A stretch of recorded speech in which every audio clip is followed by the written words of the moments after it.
Hi, this presentation is called How to Learn Any Language, and my name is Tony Marsh. There are 7 sections. The first is called Becoming Conversational. Imagine this spectrum between complete beginner and expert speaker. At some point along the way, you become conversational. Obviously, you can't be an expert speaker without being able to have normal, everyday conversation first. Most human beings learning their first language are complete beginners at age 0 and become expert speakers, or as expert as they're going to get, around college. And you become conversational around, say, age 5. Most adults learning a foreign language are complete beginners on the first day of class, and after a number of classes and semesters, which can take months or years, not to mention a lot of money, students hope to become conversational or expert speakers. Sadly, many people become conversational never. The goal of my method is to make you conversational ASAP, with the idea that once you get over this hump, you begin to roll like a snowball toward the advanced levels. The rest of this video will be designed to give you the steps you can take to becoming conversational in the language you're learning. Section 2 is about input and output.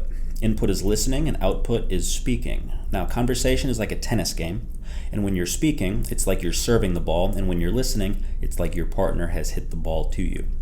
The only way to improve at tennis is by playing tennis. No app will really do. And similarly, the only way to improve at conversation in a new language is by having conversation in that language.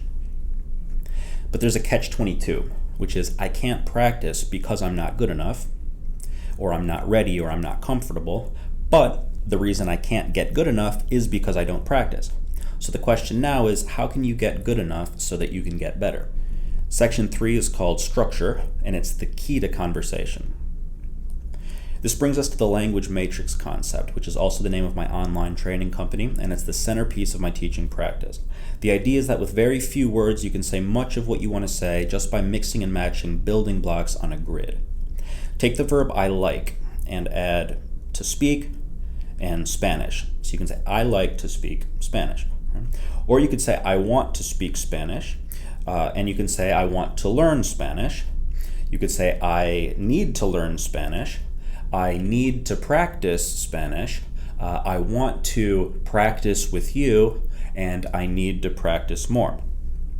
As you can see, there are other combinations we haven't mentioned as well. Feel free to pause the video if you like and see what else pops out at you. This type of matricization applies to all languages, one way or another. Here's the same matrix in Spanish, Portuguese, and Arabic. Going one step deeper into this concept, we find that verbs are the seeds of sentences.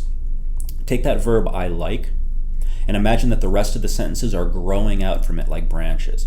I like to speak Spanish. I like to learn Spanish. I like to practice with you. If we change the verb, we can say, I want to speak Spanish. I want to learn Spanish. I want to practice with you. Or I need to speak Spanish. I need to learn Spanish. I need to practice with you. Also imagine everything else you could possibly say using those verb starting points, or with the verbs I am, I have, I went, I saw, and so on. By the way, it works the same with verbs in the second person. Are you? Do you have? Do you like?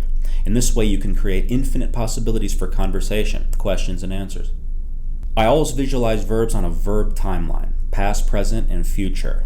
I was, I am, I'm going to be. I had, I have, I'm going to have. I went, I go, I'm going to go. I did, I do, I'm going to do. The core verbs are be, have, go, do, like, want, need, have to, be able to, and try to. Section 4 is conversation. I create language matrix lessons using spreadsheets for myself and for my students. This allows a person to converse without thinking too much about grammar, but definitely learning the patterns of the language. At this point, we just need to practice. Get out there and play. The way you do that is by practicing writing in a notebook where you're your own conversation partner.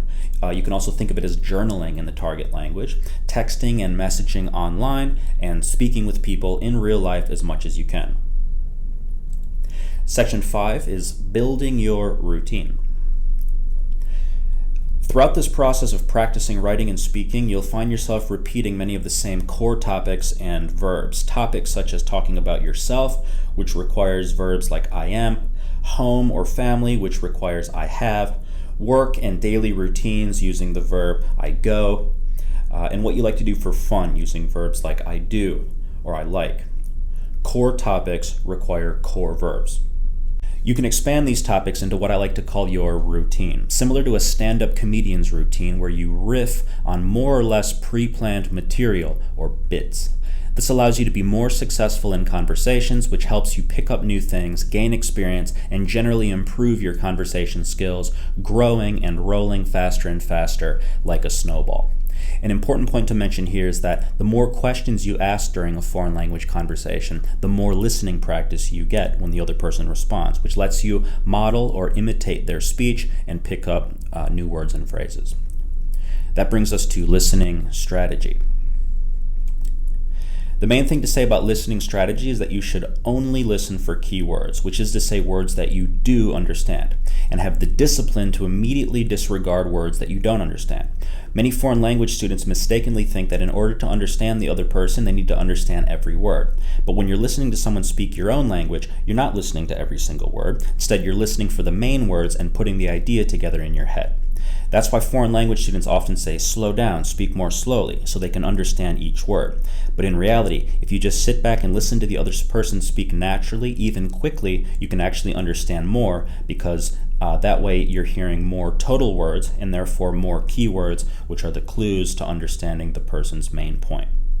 The more you converse, the more you pick up, and the more you pick up, the more you can speak.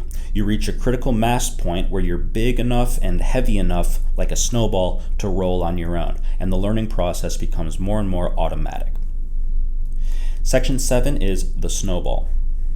In review, the path from complete beginner to conversational began with building the structure of the language, core topics, verbs, vocabulary, in a matrix format that allows you to have conversation. You practice writing and speaking until much of it turns into a habit or a routine. And all of a sudden you're conversational, expressing thoughts and able to understand much of what you hear, which feeds back into your speaking skills. Once you've gotten over the hump of becoming conversational, the process speeds up exponentially as you roll toward the advanced levels of the expert speaker. That's the overview of my method. My name's Tony Marsh. My company's called The Language Matrix. We do online language classes via Skype with the help of Google Sheets. Go to langmatrix.com or you can email us directly at thelanguagematrix@gmail.com for information about lessons. Thanks for watching.